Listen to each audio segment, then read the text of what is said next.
د اهل سنت والجماعت په دې مسله اتفاق دی. سړی غلا وکړه اسلامی نظام دی ثابت شو په نو د خلاص په دې مړون کې به کټ شي. الله دې نکي د بیا غلا وکړه او بیا غیر شو خبره به ثابت شو نو د شریعت حکم داده چې اوس پته غسخ په بده ګټنو کې کټا کی. شریعت د هر یو حکم دا په حکمتونو بنا دی ولی پردې مال اخلي کنا. نن سبا زموږ د معاشره حال وګوره کنا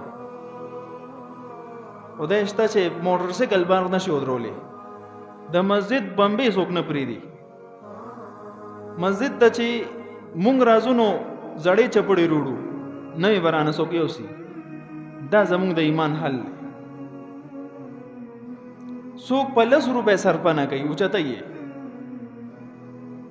نو دا چا چې څومره وسته اکم راغه غلم دی. د خپل وس مطابق مونږ کې هر یو غل دی.